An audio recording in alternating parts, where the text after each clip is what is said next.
Catholics and Muslims and their governments are easily more comfortable with an Islamic Quranic style or type of marriage system, of a never-ending sexual quest, of a lifetime of sexual adventure, than a marriage mandated and commanded by the God of Moses. Catholics and Muslims and their governments are easily more comfortable with an Islamic Quranic type of a marriage system, of a never-ending sexual quest, of a lifetime of sexual adventure, than a marriage mandated and commanded by the God of Moses, mandated and commanded by the God of the Bible for Moses, Abraham, and Jacob, and for Christians. Catholics and Muslims love to pretend and make believe that Moses, Abraham, and Jacob, and the prophets of God, and the men and the characters of the Bible practiced this Islamic Quranic style or type of marriage, as people pretend that the New Testament has put this horrible, evil practice, this horrible marriage to a stop. But the fact is that even Muslims themselves, Muslims also reject, hate, and disdain, hate, and they deny and refuse whatsoever to recognize or follow any of the marriage commandments or examples of the Bible that were followed by the men and the characters who obeyed God in the Bible. The godly biblical characters who recognized and followed God's standards of marriage made them their goals, their objectives in their own lives as standard moral conduct. Even though that mistakes and failures and error did occur by the biblical men and women of God in marriage, these godly biblical marriage standards were still always their goals and objectives in their own lives as a standard moral code, code of conduct that God asks that we follow concerning marriage. Muslims absolutely hate and despise the marriage system of the Bible as commanded by God in the Old and New Testament. They are the same laws and standards from Genesis to Revelation. Catholics, Muslims, and Protestants, and their translators of scriptures have perverted much of the Bible. Your Bible translations are filled with translator-injected changes and alterations from front to back. Genesis to Revelation, your Bible translations are filled with thousands of changed and added and deleted words that have been rearranged and switched around to twist words, to manipulate and reconstruct an ideology of a storyline of opinion, personal judgments, personal assessments, assumptions based on personal attitudes, personal conclusions, personal feelings, and conjectures. All other translations before the Catholic Douay-Rheims English translation and all other Bible translations before the Protestant King James translation, all were unauthorized, banned, illegal, criminal, and outlawed, prohibited. The Catholic and Protestants would confiscate all of your materials and translations, take everything that you own from you, and run you out of town. They would burn you alive, slit your throat like a pig, torture you to death, or just starve you to death in a prison. This is the same organization and government that gave you the authorized King James Bible. All Bible translations before the 17th century were unauthorized, were unauthorized. Unauthorized. The government gave you a Bible permit. A permit Bible. Bible permit. Translating the Bible from the meaning and intent of the manuscripts was the farthest and the very last thing on their minds as an objective or intention. Rather, the 17th century translators, both Catholic and Protestant, were more concerned in forming and molding both the English and manipulating the Hebrew manuscript language and Greek into a network of a message system that would represent the storyline according to their modern times and represent biblical storyline according to their faith, rather than translating exactly what the original had said. The Bible, in its originality, had no purpose, no place, and no value in the corrupted, homicidal, murderous, and bloodthirsty, whorish, spiritually prostituted churches of Rome and England.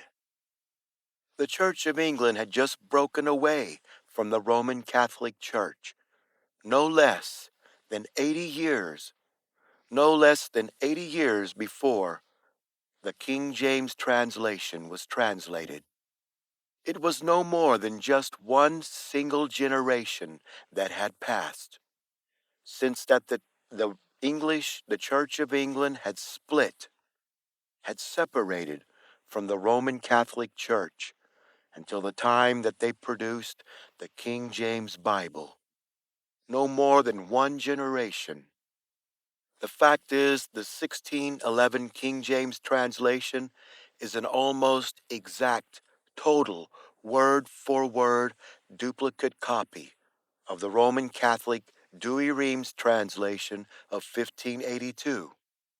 If you read the King James Version and the Catholic Douay-Rheims side by side, you cannot even tell a difference between the two until you get to a few key doctrinal differences between the two. The King James Version is nothing more than a copycat of the Catholic English Douay-Rheims translation of the 1582. It is literally copied word for word exactly, down to the last dot. The only contradictions between the two translations are over key Roman Catholic doctrinal differences between Catholics and Protestants, faith positional, concerning Mary, concerning Eve, the Eucharist, bowing down to images and idols. The Protestant and Catholic populations would only fall in love with and accept a translation that taught against and discouraged and demoted and downgraded and devalued and turned polygamy marriage into a failed, demeaning, and evil, immoral failure that is surrounded by complete abject, a marriage system that is surrounded by complete, abject, miserable negativity, surrounded by complete, abject, miserable negativity. In order to make the translation of the Bible into an anti-polygamy book, they had to go through the entire Bible and change and alter the original words to make them say something other than what they originally had said, to depict polygamy as evil and ungodly and a total failure.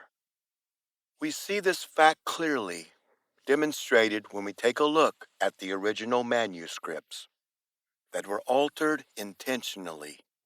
Clearly, when we take a look at the original manuscripts that were altered intentionally. For example, let's look at the Greek word mia. For example, let's look at the Greek word mia. The Greek word mia, mia can mean a certain object or a certain person, or mia can mean first, or mia can mean, or mia can mean to agree, in unity, in unity. Or mia can mean to agree, in unity, to agree, in unity. So we have the Greek word mia. It means the word a certain thing, a certain object, or it can mean to agree, or it can mean the word first, first. The word mia in Greek is not the Greek word one. The Greek word for one is heis. Heis means a primary numeral one and no more. The Greek word mia means the word a certain thing, a certain person. The word mia can mean first, or the word mia can mean unity. Revelations 18:19, for in an hour she is made desolate. It means that in an hour, the authors did not intend to say one singular hour. They were concentrating on a specific, certain, special hour that is coming. There is an hour that is coming. Not just one singular hour. The verse was concentrating to indicating of an hour. The authors were concentrating on the idea of an hour, a time that is coming in the future. When a specific hour strikes the clock, this event will happen. This event will occur. If it was a time limit of how long that the desolation and the destruction, to how long the desolation and destruction will unfold, to mean that within the time frame and the limited time of just one single hour, the destruction and desolation will be completed within a limited time frame of just one single hour, and completed in 1 hour. The Greek word would not be mia. The Greek word would be heis. The Greek word heis means a primary numeral one and no more.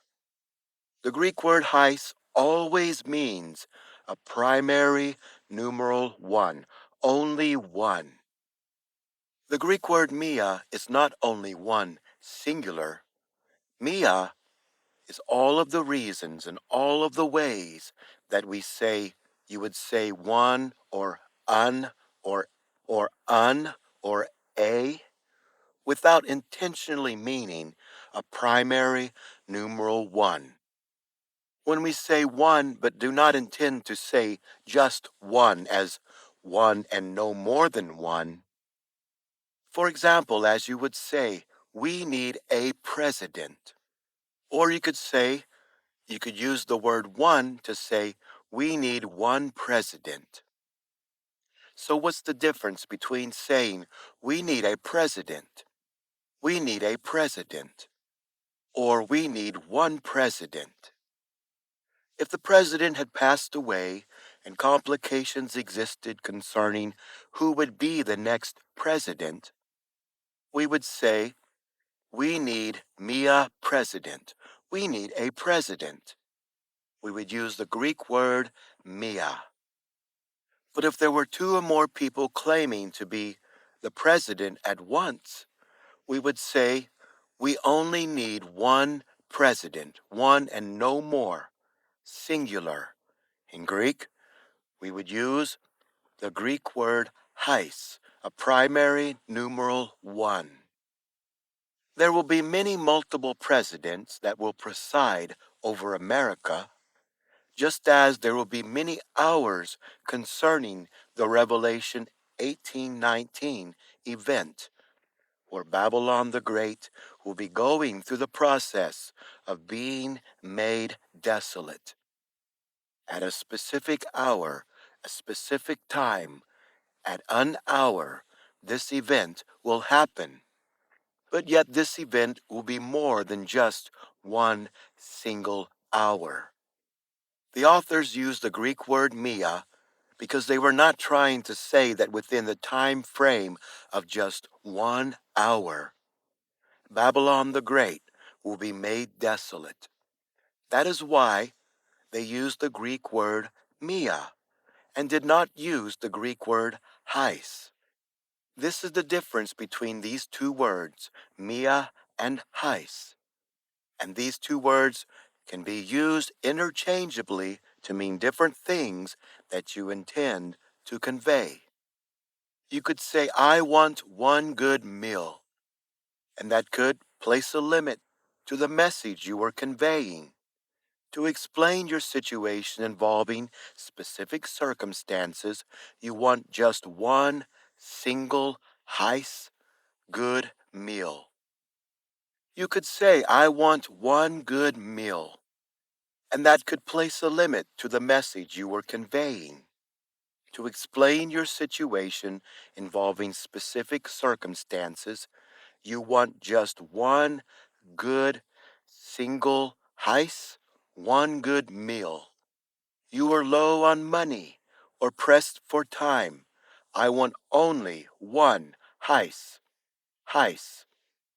Or you could say, I want a good meal, meaning I am not pressed for time.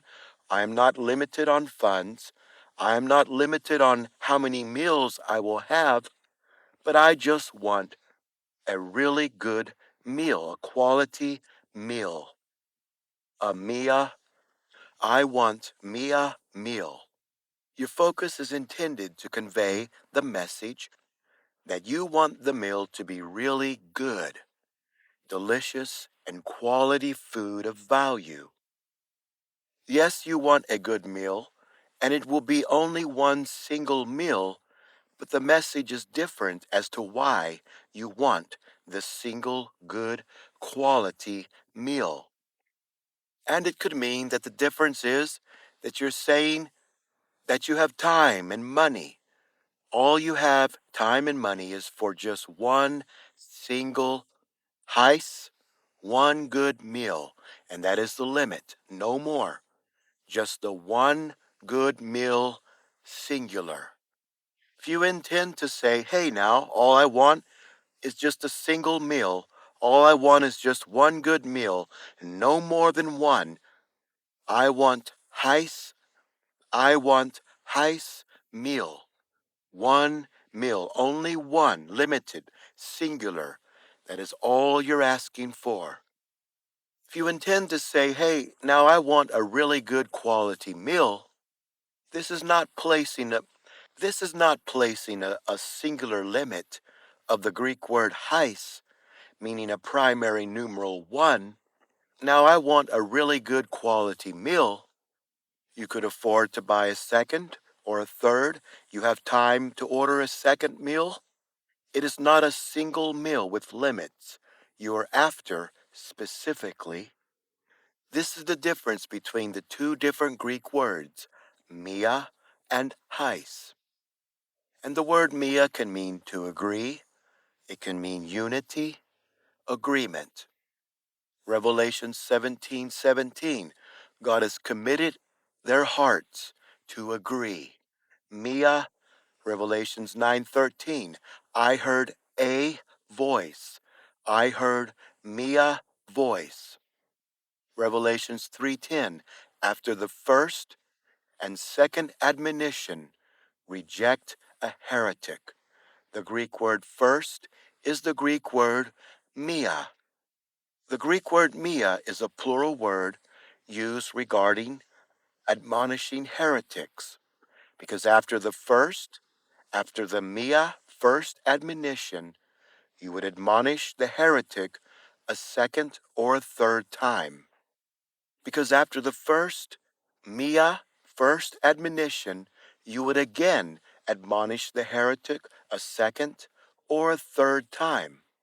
If we were to reject a heretic after just one single time, we would use the Greek word heis.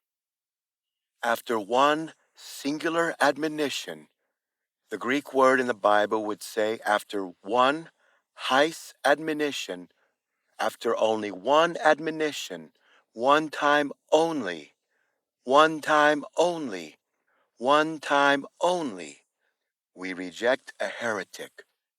The Greek word heis. But the Greek word was mia, the first, not number one only, after the first and second. The Greek word mia is first. Mia is first. That's the difference between whether or not we continue admonishing heretics a second or a third time. We do not reject a heretic immediately. We admonish them multiple times. The Greek word mia is the word first. Mia is not the Greek word to mean a primary numeral one and no more, singular. That word is heis. As we see here in Timothy 1:6, bishops, the husband of mia wife. Mia wife. The bishop is to be the husband of a wife. This Greek word is mia. The bishop and the deacons are to be the husband of a wife. If bishops and deacons are only supposed to be limited to being married to only one singular wife, the Greek word in the Bible would be the word heis. Heis is a primary numeral one, no more than one, singular. 1 Timothy 3:2 and 12. Deacons and bishops be the husband of mia wife. Never in the Bible is the word one, the Greek word heis, used to command any man to only be married to only one wife. This is a lie, and the Trinitarian translators go through the entire New Testament, altering and changing the message. 1 Corinthians 16:2 and John 21 and 19. And many more verses, the word mia is used to say the first. The Greek word mia, the first day of the week. Luke 17:34. There shall be two men in a bed. The two men are not sleeping in one singular bed together. They both are simply in a bed, comparing how that out of two different men during the second coming, two men will be in their bed, one will be taken, and the other left behind. There shall be two men in a bed. And here the Greek word in the manuscript changes to say that the singular one, heis, will be taken, and the other left behind. Only one, heis, in the manuscript. A primary numeral one and only one, singular. One will be taken, heis will be taken, and the other left behind. But the two men will be in their bed.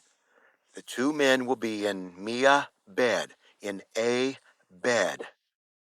This is how these two different Greek words are used in the same verse, and what the difference is between these two words and their meaning and context in the passage. Luke 8:22. It came to pass on a certain day.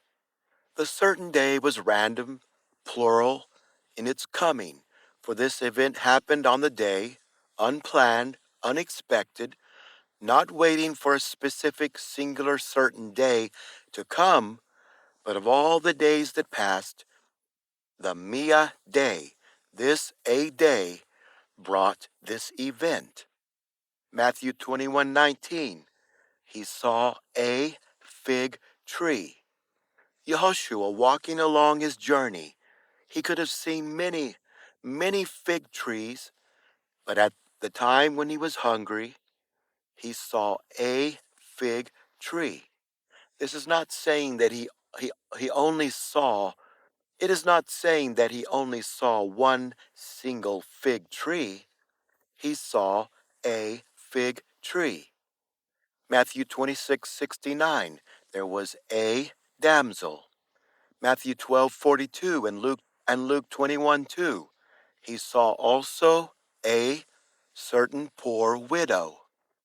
Matthew 5:18, Yehoshua says that not one Heis, singular jot, not one singular letter, not one letter, nor mia title shall pass from the law. We have the Greek word heis and the Greek word mia. The reason that the two different Greek words, heis and mia, were being used in the same verse was because the letters, the characters, the jots, the characters are much, much more numerous. There are many more letters and jots and characters, many more characters than there are titles of a book in the Bible. Yehoshua was saying that of the many, many characters, the many jots and letters of the law, not a singular heis, not a singular heis, not a singular one of them will pass away. And of all the titles that exist in the book, the titles are fewer in number than all the letters and the characters. This is how and why it was explaining that not one single letter, not one heis letter of all the many letters, nor even a title, and nor even a title will pass from the book or the law. Matthew 5:41, who shall compel you to go one heis mile, one singular mile, only one, no more than one. Whoever will compel you to go just 1 mile, even though they ask you to go one single mile, go with him 2 miles. The Greek word heis, one and no more, singular. Matthew 9:18, while he spake these things, there came one heis, one singular, one ruler came and worshipped him. Sure, it was a certain ruler, as the Trinitarian translators translate. They say that a certain ruler worshipped Jesus, but the Trinitarians did not tell you that only one single ruler approached Yehoshua and worshipped him. Only one. This is the Greek word heis. Out of all the rulers who were around Yehoshua, following him throughout his ministry, on that day, only one singular ruler, heis, came to him and worshipped. It was not just a certain ruler in the manuscripts. The Trinitarian translators, they mistranslated this verse and they lied because these concepts, these realities, the truth of the situation has no bearing, has no meaning upon the Trinitarian translation. It's not about translating accurately. It's about building a certain code of a formal way of processing thought and removing the message that the authors were intending to convey. That is what Trinitarians are all about. Matthew 10:29, are not 2 sparrows sold for a farthing coin? And one heis, a singular one of them shall not fall on the ground without your Father. The Greek word heis, is used in the Greek manuscripts to give a definite, intentional meaning and definition of a total clearness and classification, meaning heis, a primary numeral 1, no more than one. Not even a single one sparrow will fall without your Father. Matthew 18:6, but whosoever shall offend just one single, one of these little ones, which believe in me. Matthew 23:8. Be not called Rabbi, for one is your master, Christ. The Greek word hais, only one. Hais, only one. You see the difference in the Greek manuscripts between the Greek word hais, meaning a primary numeral one, and the Greek word mia, which can mean first. Mia can mean a certain thing, a certain person. It also means unity, agreement. Mia. The Bible never commands any man to have only one wife. Never is such a verse or commandment ever found in any part of the manuscript of the Bible. Only in your translation will you find this teaching. Every single last scripture suggesting that bishops and deacons and churchmen are to be the husband of a wife never uses the Greek word hais, meaning a primary numeral one. Never once. But it is simply promoting the idea that the elders and the church leaders are to be married, are to be married. The authors of the scriptures could have easily come out against plural polygamy marriage in many, many ways, but it is the total opposite. The Bible is pro-polygamy. It never suggests that even that polygamy is wrong or displeasing to God. Your pope, your lawyer, your scholar, the lying translators are anti-polygamy. It is not important whether or not I believe or I condone or I support polygamy.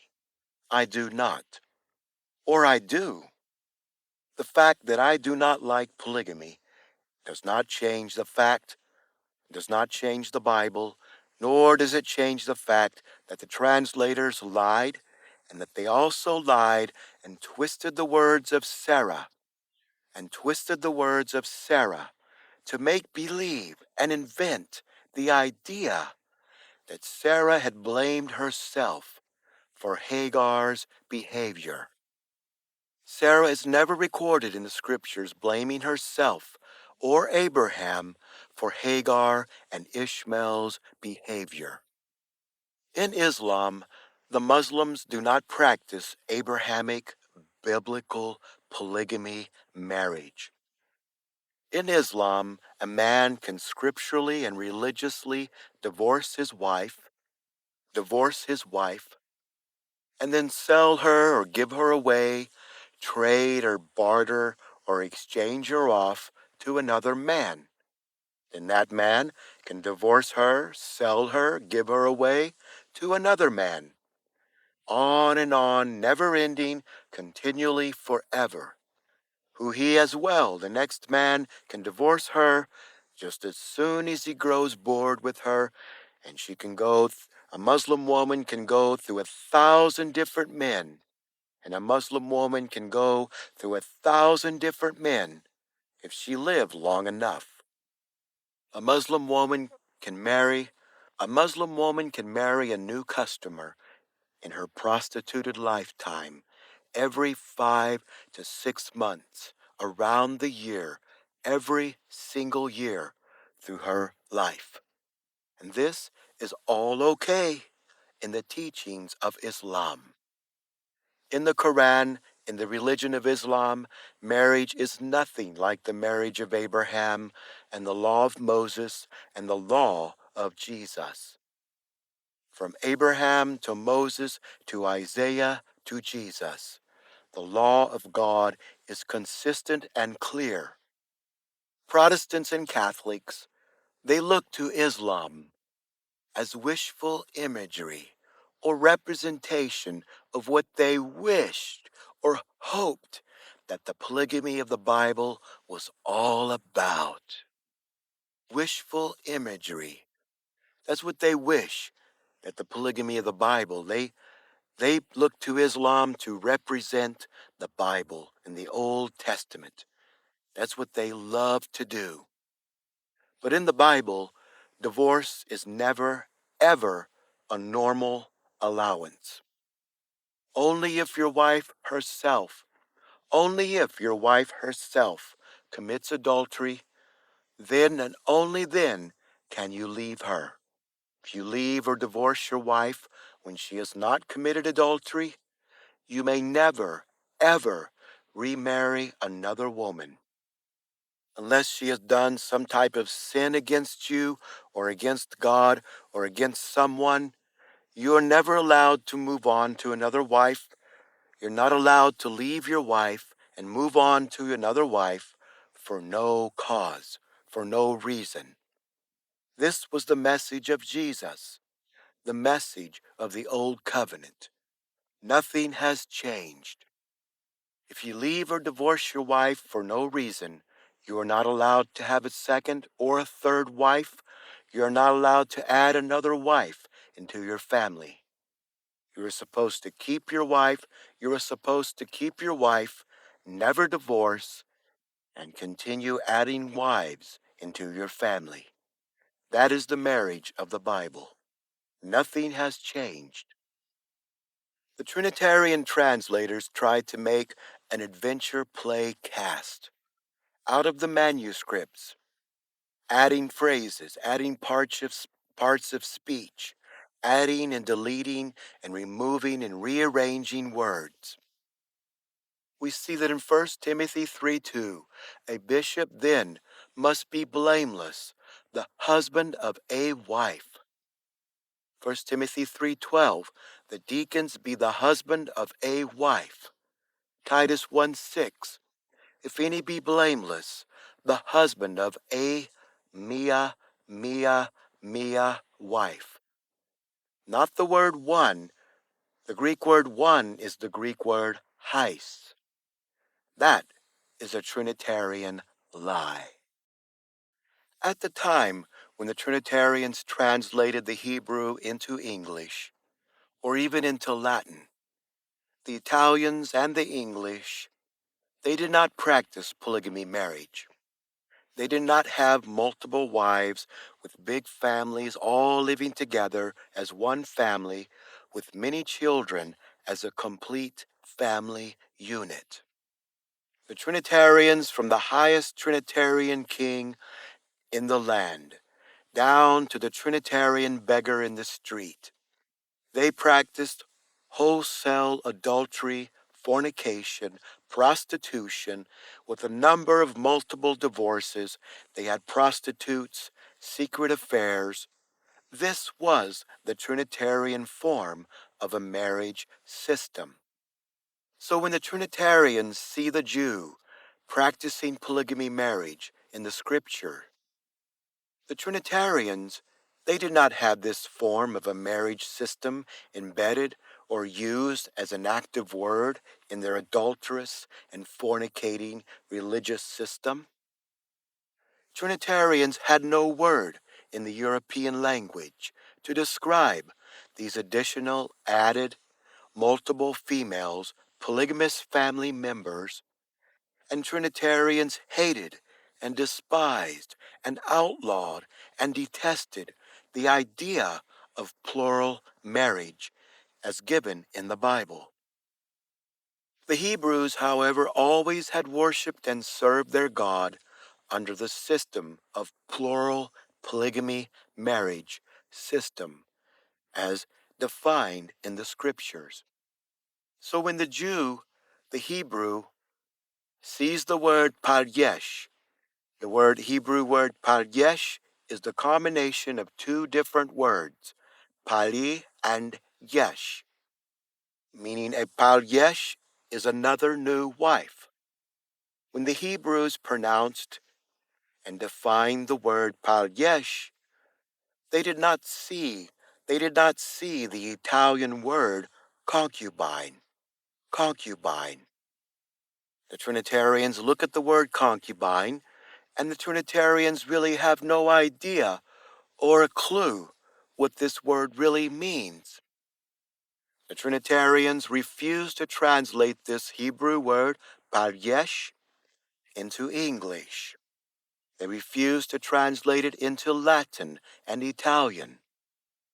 They refuse to translate this Hebrew word and simply left the word in Latin Italian.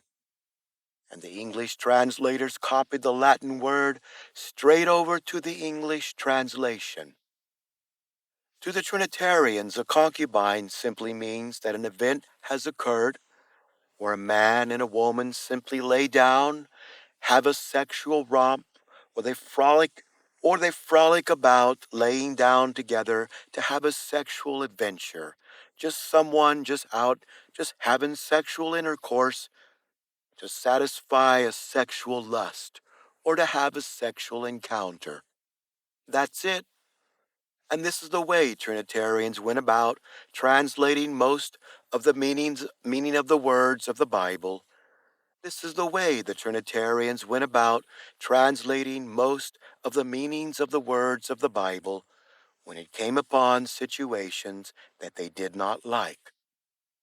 But to the Hebrews serving their God and defining and pronouncing and making a definition upon words in their scriptures, they see this word in the way that their Hebrew language is structured. The word paryesh is the combination of the word Pali. The Hebrew word Pali means remarkable, amazing, superb, wondrous, wondrous, wonderful, remarkable, amazing. The Hebrew word Paryesh means to come in contact with, to meet with, to come together, to come together, to be joined, connected together, uniting together, to come together. And the word Pali means remarkable, amazing, superb, wonderful, exactly as we see in 2 Chronicles 2:9. Prepare me timbers in abundance, for the house which I am about to build shall be wonderful and great, shall be marvelous, shall be wondrous. The Hebrew word Pali, Pali, Pali. This is what the Hebrews imagined and thought and defined when they used the Hebrew word paryesh as another new wife. They thought of it as meaning a remarkable, great, wonderful, a wondrous unification, a wonderful joining, an amazing bridging together, a wonderful connection to their family.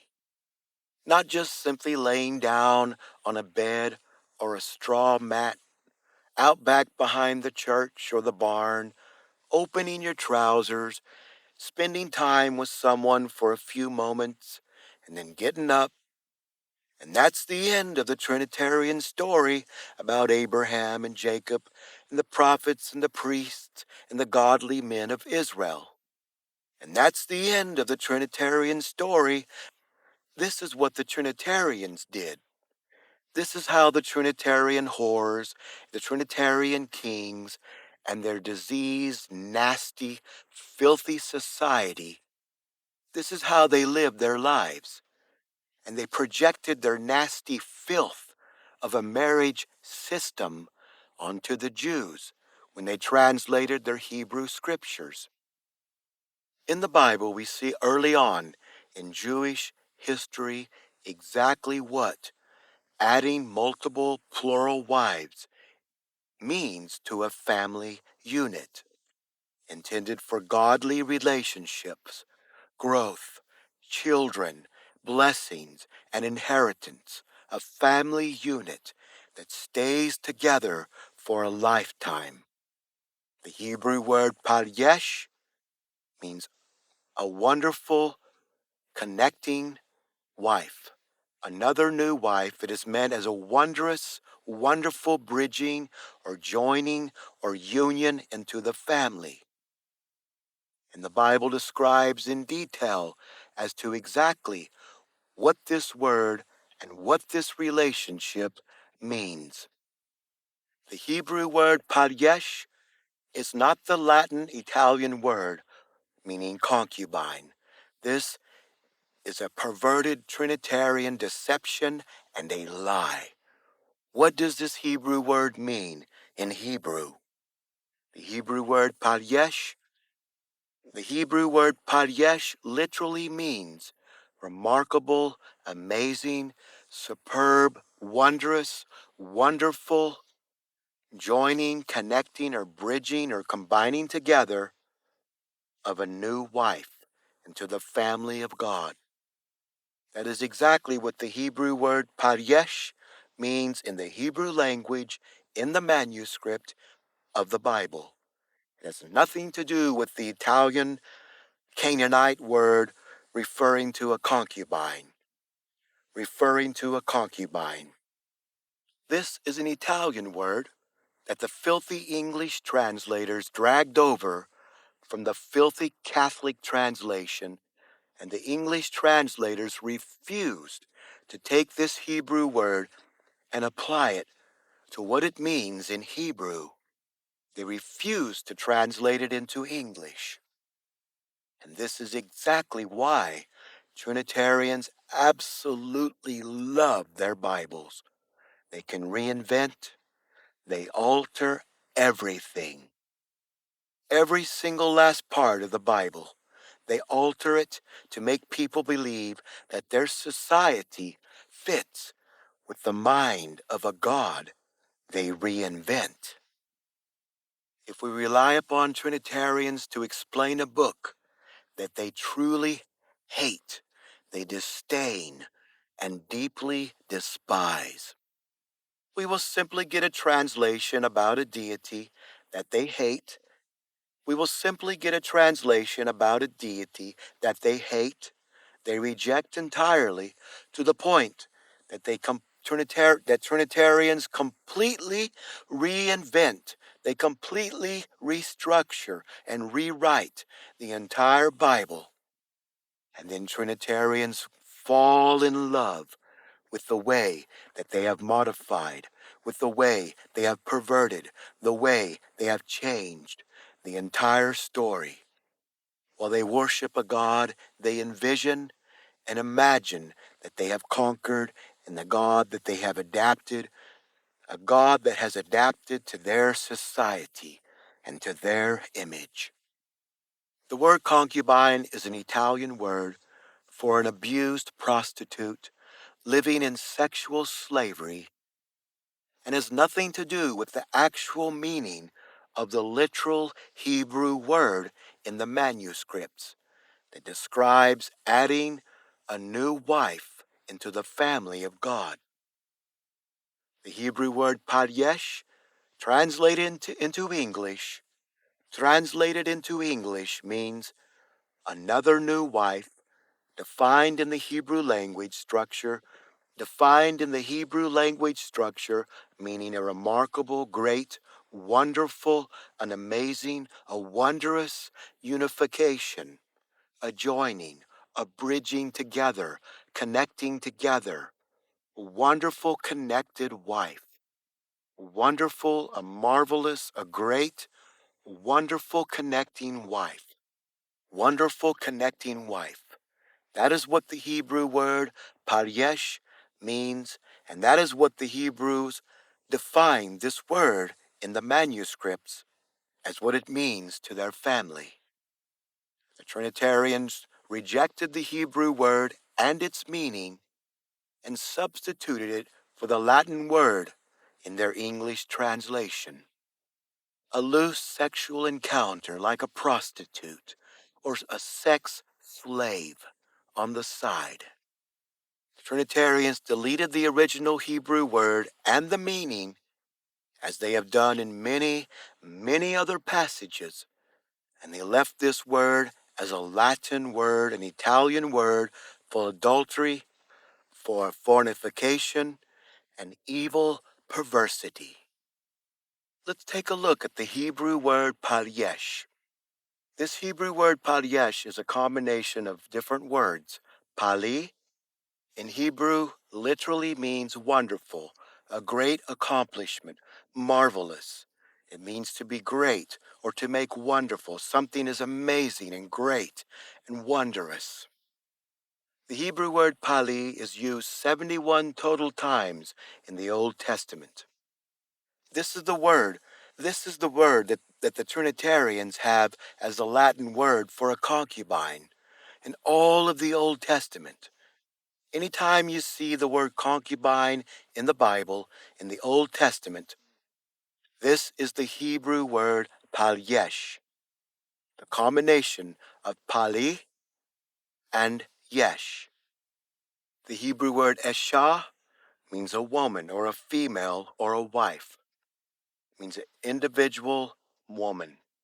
The Hebrew word is not concubine, has not a single thing to do with anything defining or referring to or meaning as the word concubine. In Hebrew, it simply means in the Hebrew language a wonderful, amazing, or a great connection or joining, unification of a woman as an additional added wife in marriage. Do not be fooled by Trinitarians. They are deceivers and they are liars, and their propaganda is nothing but perversion. They love to pervert the Bible. That is all they love to do. That is their God.